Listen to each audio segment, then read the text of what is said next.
Kenapa? Spon kan? Enggak. Nah, lihat. Ini berbusa nih. Nah, lihat nih. Nah, bisa terus kan? Ini enggak. Cewek ini bahan apa? Ini spons bedak. Nah, iya kan? Nah, spon bedak kan? Nah, cewek ini bahan apa? Spons bedak. Nah, iya kan? Nah, spon bedak kan?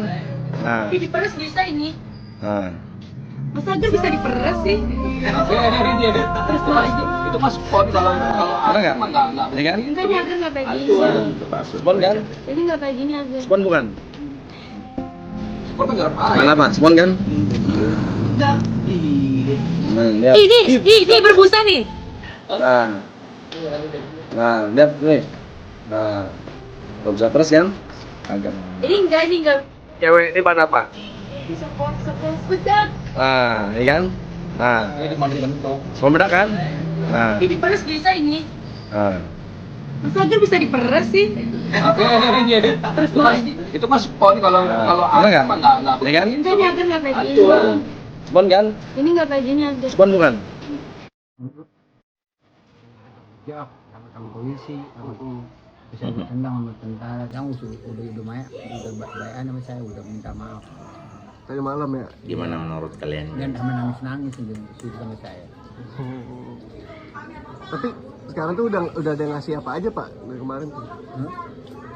Tuh katanya tuh, dikasih nama semuanya, sama loreng-loreng. Makan nih. Hati-hati. Makan habisin. Nggak betul. Nah, dia itu dia bahannya nggak hancur. Bahannya nggak hancur. Dari spon ya. itu dia Dari spon. Kalau dia kue pasti hancur atau gager. Nah, ini dari spon. Makan nih. Hati-hati. Makan habisin. Nggak betul. Yang muda biar kamu ya, jangan anak-anak kecil ya, kasihan tuh. Pelan. Ya, hati-hati ya orang tua semuanya. Assalamualaikum warahmatullahi wabarakatuh. Saya bersama Pak Babinsa Kelurahan Tan Panjang. Ini kita dapat penjual es kue jadul yang dulu kita pernah makan. Nah, sekarang harap hati-hati bagi orang tua ya Pak ya. Karena ini udah rekayasa, bukan bahan kue lagi atau puding, melainkan bahan spon ya Pak Babinsa. Nah, ini bisa kita lihat. Nah, ini banyak spon. Kalau dibakar dia meleleh. Ini spon dari bedak. Dan yang ini berbahan dari agar-agar. Coba press Pak. Nah, spon Pak ya. Nah, spon. Ya, ini spon. Ya.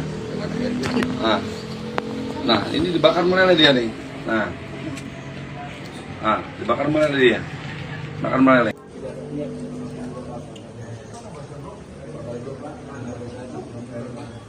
Kalau saya belum bisa menanggapi dulu ya, silakan berikan komentar di kolom video ini.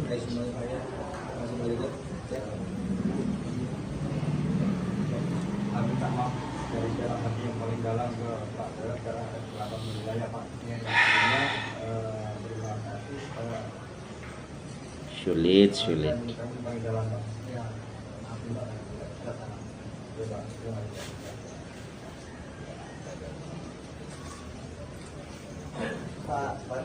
Ada saja yang kayak gini. Tidak ada unsur kedepannya lagi ya.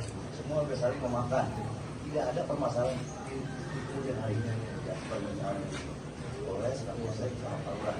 Jadi kita selesai permasalahan. Jadi kalau Mas Derajat mau dekat monggo silakan. Setelah kejadiannya sudah begini. Oh, minta maaf. Indonesia. Sahabat kita penjual es yang tergolong miskin habis digebukin, tiba-tiba oknum pelakunya datang memeluk-meluk, dipeluk-peluk. Sibuk usut sana sini tapi bukan Tapi pelukan apa usut itu? orang yang bermasalah dengan kaitan Pelukan hukum. sudah viral. Apa mungkin habis digebukin langsung memeluk-meluk lagi? Ya, sahabat kita yang dari kalangan miskin itu dikasih Hari hadiah ini orang belum begitu. bisa membedakan soal Ya gabus mungkin dengan terpengaruh lah, muda. memang ekonomi dia lagi Juga susah. ini negeri ini. Tapi akan hal seperti itu akan terulang lagi. Dan itu hanya akan bisa dikurangi kejadian seperti itu kalau pelakunya tetap harus jadi tersangka. Walaupun nanti ada RJ berdamai dengan korban, institusinya harus memecat. Kasihan juga Pak Itu baru Sudrajat. hukum berjalan, tidak terulang lagi. Pelukan, seolah-olah pelukan, seolah-olah cinta damai, seolah-olah sayang. Aduh, itu just, aduh nggak tahu deh pelukan kayak apa itu, Anda sendirilah. Itu mah bukan pelukan yang benar, ya. Oke, pecat. Dah, itu aja deh. Udah malam ini. Mari kita sederhanakan dulu logikanya, karena tuduhan mereka itu Pak Sudrajat ini membuat es kue jadul itu bahannya itu dari spon bedak. Kalau kue spon bedak itu misalkan katakanlah bahannya dari spon bedak. Spon bedak itu kalau misalkan kita beli berapa dulu harganya? Nah, saya rasa pasti mahal, ya kan? Nah, kalau misalkan harganya mahal, masa dia mau pakai spon bedak itu sebagai bahan untuk es kue jadul itu? Gimana logikanya? Kalau misalkan bahannya dari situ dan mau dijual, ya nggak balik modal lah. Karena es kue jadul yang dijualkan oleh Pak Sudrajat itu hanya 2.000. Masa tuduhan seperti itu bisa mempengaruhi tindakan dari bapak-bapak terhormat itu untuk mengusut Pak Sudrajat?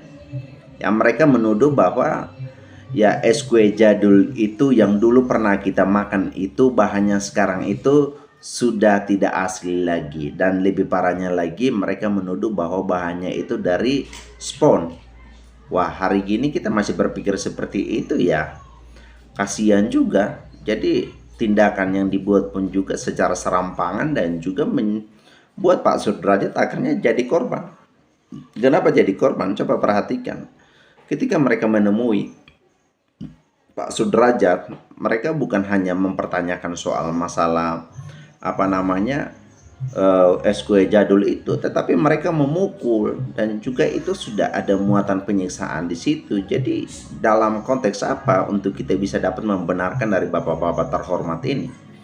Ya, seharusnya kan bapak-bapak terhormat ini kan mereka bertugas untuk mengayomi masyarakat, ya.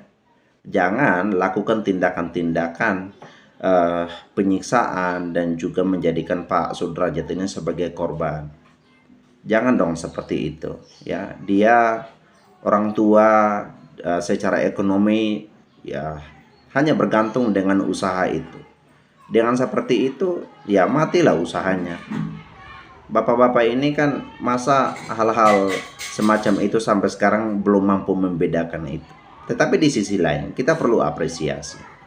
Artinya dari bapak-bapak terhormat ini, Pak polisi dan juga Pak tentara ini, mereka bergerak sesuai dengan fungsi mereka. Tetapi yang sangat disayangkan oleh kita itu kenapa tidak lakukan penyelidikan dulu.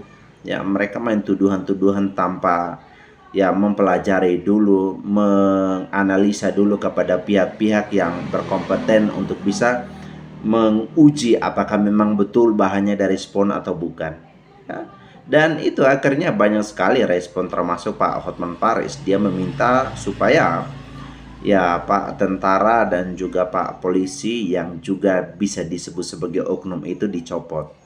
Ya, terlepas dari apakah akan dicopot atau sekarang, mereka ya beretiket baik untuk menemui Pak Sudrajat. Ya, mereka meminta maaf, tentunya minta maaf itu dapat diterima. Tetapi bagaimana pandangan hukum menilai tindakan-tindakan yang dilakukan oleh bapak-bapak terhormat tersebut? Apakah ya ada sangkut pautnya dengan masalah hukum karena tindakan mereka itu ya tidak merepresentasikan sesuai dengan fungsi dan juga tugas mereka? Ya, jadi semua sahabat Ruang Isu, saya secara pribadi pun juga memberikan pesan. Kalau misalkan ada indikasi-indikasi dari masyarakat yang memiliki praktek perdagangan yang tidak benar dan juga ya merugikan orang lain, ya bolehlah lakukan tindakan, tetapi jangan dulu main tindak kekerasan, bahkan juga sampai ke tindakan pemukulan.